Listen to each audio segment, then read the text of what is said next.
तो हम लोग देखेंगे जो है एक स्टैटिक वर्ब्स हम लोग ने पढ़ा था। ये स्टैटिक वर्ब्स क्या है? थिंक ने हम पढ़े थे। थिंक क्या था?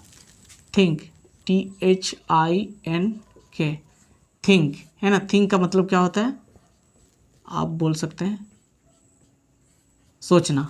तो ये थिंक जो है सोचना, ये स्टैटिक वर्ब्स है और हम लोग ने इसको पढ़ा था। थिंक के साथ में हम लोग ING लगा सकते हैं, है ना। तो थिंक के साथ में कब ING लगता है, कब ING नहीं लगता है, इसके बारे में हम लोग पढ़ेंगे, ठीक है। तो थिंक के साथ में ING कब लगता है हम इसको देखते हैं, ठीक है। तो चलो आप समझते हैं, अब थिंक के साथ में ING कब लगता है। थिंक के साथ में ING यानी थिंकिंग कब होता है या कब लगता है, ठीक है। तो थिंक को ING फॉर्म, यानी ING फॉर्म का मतलब है कंटिन्यूअस टेंस यानी थिंकिंग। थिंक को ING फॉर्म कंटिन्यूअस टेंस में बोलेंगे तो थिंकिंग, ये में प्रयोग तभी किया जाता है जब थिंक का मतलब सोचना या विचार करना होता है ना। अब थिंक को थिंकिंग का जो प्रयोग है तब करते हैं जब इनका थिंक का जो प्रयोग, इसका जो है अर्थ क्या हो जाता है। थिंक का अर्थ है सोचना या विचार करना होता है। सोचना या विचार करना, यानी आप बोल सकते हैं मुख्य तौर से मेंटली प्रोसेस को दिखाता हो। क्या दिखाता? मेंटली प्रोसेस को दिखाता हो, है ना। यह कोई सोचना या विचार करने का अर्थ में थिंक का प्रयोग हम लोग करते हैं। आगे हम लोग देखेंगे जो इनका जो प्रयोग है, जो है साधारण में हम लोग इसका थिंक का मतलब क्या होता है, हम लोग इसको भी देखेंगे। इस एग्जाम्पल से और फिर क्लियर हो सकते हैं, ठीक है। तो आप समझते हैं, जैसे थिंक का मतलब क्या होता है? सोचना या विचार करना। आप समझ के थिंक का मतलब सोचना या विचार करना। तो इसका प्रयोग कहाँ पर करेंगे? अगर कोई व्यक्ति किसी चीज़ पर गहराई से सोच रहा हो, किसी चीज़ पर गहराई से सोच रहा है, किसी चीज़ पर, अब देखो ध्यान देना, किसी चीज़ पर गहराई से सोच रहा हो, किसी चीज़ पर गहराई से सोच रहा हो, है ना, सोच रहा हो, या किसी निर्णय पर विचार कर रहा हो, या किसी निर्णय पर कोई डिसीजन है उस पर जो है विचार कर रहा हो, है ना। तो या किसी भविष्य के लिए कोई योजना बना रहा हो, क्या कोई योजना बना रहा हो, भविष्य के लिए कोई योजना बना रहा हो, तो थिंक का उपयोग यानी कंटिन्यूअस टेंस में यानी थिंकिंग में किया जाता है। समझ में आया कि नहीं? इसका मतलब है कि हम जो है थिंकिंग का प्रयोग कहाँ पर करेंगे?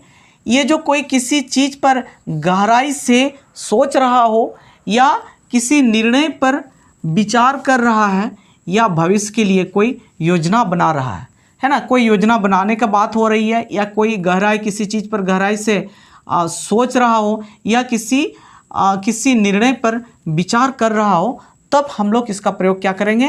कंटिन्यूअस टेंस में यानी थिंकिंग का प्रयोग हम लोग करेंगे, ठीक है। यहाँ पर थोड़ा सा बिंदु आप देख सकते हैं, जब कोई चीज़ आपके दिमाग में चल रहा है, अभी कोई आपके दिमाग में कोई चीज़ चल रहा है ना, या आप उस पर विचार कर रहा हो, या उस पर कोई विचार कर रहा हो, या आपके दिमाग में कोई चीज़ चल रहा हो, तो उस समय हम इसका प्रयोग करेंगे थिंक को थिंकिंग में, ठीक है। उस प्रकार जब कोई व्यक्ति भविष्य के लिए कोई योजना बना रहे हो, या किसी निर्णय पर सोच या विचार विमर्श चल रहा हो, तो हम इसका प्रयोग भी हम लोग ING के रूप में हम लोग कर सकते हैं, है ना। इस समय हम लोग इसका प्रयोग करेंगे। चलिए आप इसका एग्जाम्पल को देखेंगे, फिर इससे और अच्छे तरह से समझ में आएगा, ठीक है। चलो तो इस प्रकार फॉर एग्जाम्पल हम लोग इसको देखते हैं। जैसे क्या है? I am thinking about buying a new car. I am thinking about buying a new car.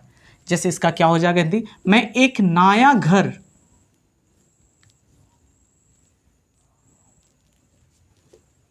ठीक है। तो क्या है?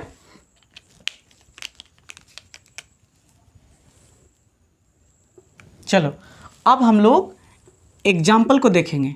जैसे I am thinking about buying a new house, यानी मैं एक नया घर खरीदने के बारे में सोच रहा हूँ।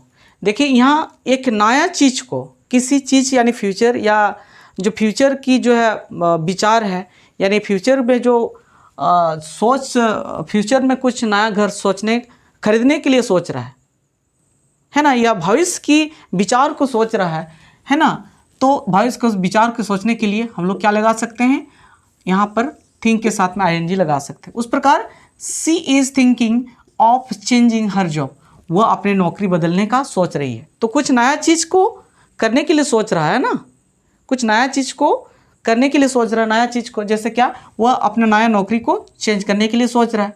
उस प्रकार बोल सकते हैं they are thinking of starting a new business together, वे मिलकर एक नया बिजनेस को शुरू करने सोच रहा है। ये फ्यूचर में यानी भविष्य की जो है कोई विचार को व्यक्त कर रहा है कि नहीं। उस प्रकार we are thinking about taking a vacation, यानी हम छुट्टी पर जाने के बारे में सोच रहे थे। हम जो है छुट्टी पर जाने के बारे में हम सोच रहे थे, ठीक है। उस प्रकार नेक्स्ट हम लोग देख सकते हैं he is thinking about what to say next, वह सोच रहा है कि आगे क्या कहना चाहिए, वह क्या सोच रहा है, आगे क्या कहना चाहिए, है ना। तो इस प्रकार जो है कोई जो है भविष्य की जो विचार या अपने मन में या किसी चीज़ को करने के लिए सोच रहा हो, तो इसके जो है अर्थ में हम लोग थिंकिंग यानी थिंक के साथ में आईएनजी का प्रयोग कर सकते हैं। क्या, थिंक प्लस आईएनजी यानी थिंकिंग का हम लोग प्रयोग कर सकते हैं, ठीक है। चलो अब देखते हैं विशेष फ्रेज के साथ में, ये विशेष फ्रेज जिसके साथ में जो थिंकिंग का प्रयोग किया जाता है। कुछ फ्रेज होते हैं, कुछ वाक्यांश होता है, उसके साथ में थिंकिंग का प्रयोग किया जाता है, इसको याद करके रखेंगे, ठीक है। तो विशेष फ्रेज है कौन कौन है, जैसे थिंकिंग ऑफ, है ना, जो क्या दिखाता है, डूइंग समथिंग, कुछ करने के लिए, किसी चीज़ को करने का विचार करना, किसी चीज़ को करने का विचार करने का सेंस में या थिंकिंग ऑफ का प्रयोग करते हैं। जैसे क्या बोल सकते हैं, I am thinking of joining a dance class, मैं डांस क्लास ज्वाइनिंग करने के बारे में मैं सोच रहा, ठीक है। उस प्रकार थिंकिंग अबाउट के बारे में, जैसे समथिंग और समवन, यानी किसी के बारे में विचार रखना या विचार करना, किसी के बारे में विचार करने के बारे में हम लोग इसको प्रयोग कर सकते हैं। जैसे ही is thinking about his childhood memories, वह जो अपनी बचपन की यादों के बारे में सोच रहा है, वह अपने बचपन की यादों के बारे में सोच रहा है। उस प्रकार थिंकिंग ओवर यानी समथिंग, कुछ सोचने का, यानी हम बोल सकते हैं किसी बात पर दोबारा गहराई से सोचना, है ना, इसके प्रयोग में भी इसको कर सकते हैं। जैसे he was thinking over my proposal, वह मेरा प्रस्ताव के बारे में सोच रहा था, ठीक है। उस प्रकार आप देख सकते हैं विदाउट थिंकिंग, है ना, बिना सोचे। आप बोल सकते हैं ही स्पोक विदाउट थिंकिंग, वह बिना सोचे समझे उससे बोल दिया, उसने बिना सोचे समझे बोल दिया, है ना। तो ऐसे ये कुछ क्या होता है, कुछ फ्रेजेस हैं, कुछ फ्रेज हैं जिसके साथ में थिंक यानी थिंकिंग का प्रयोग करते हैं। तो कुछ फ्रेज हमने यहाँ पर जो है 4 फ्रेज को मैंने लिखा है। ऐसे हम लोग जो कई सारा फ्रेज है इसके साथ में इसका प्रयोग कर सकते हैं, तो याद करके रखेंगे, है ना। तो ये क्या फ्रेज क्या है, थिंकिंग ऑफ, थिंक अबाउट या thinking about, thinking over, without thinking. इसका प्रयोग जो स्पोकन बहुत होता है, यानी बिना सोचे समझे मत बोलो। Don't speak without thinking, don't speak without thinking, है ना। तो इस प्रकार इसका प्रयोग होता है, ठीक है।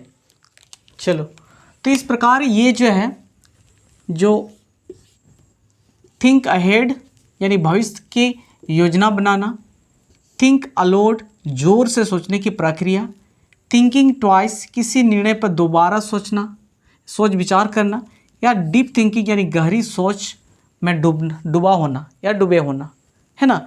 ये सब जो है ये हमारा जो है क्या है, ये फ्रेजेस है ना। ये सब को याद करके रखेंगे और इसका प्रयोग भी हम लोग करेंगे। और ये सब जो है इसका प्रयोग करके जो है स्पोकन को और बेहतर किया जा सकता है ना। इसका बारीकी से इस पे जो है मैं स्ट्रक्चर बना दूंगा, इसको कैसे प्रैक्टिस करना एक्टिविटी को भी मैं बता दूंगा, ठीक है। आप पहले इसको समझ जाइए, ये मुख्यतः कौन कौन है आप इसको याद करिए, एक एक बार इसको पढ़ लीजिए, ठीक से पढ़ लीजिए, है ना। उसके बाद हम लोग इसको देखेंगे।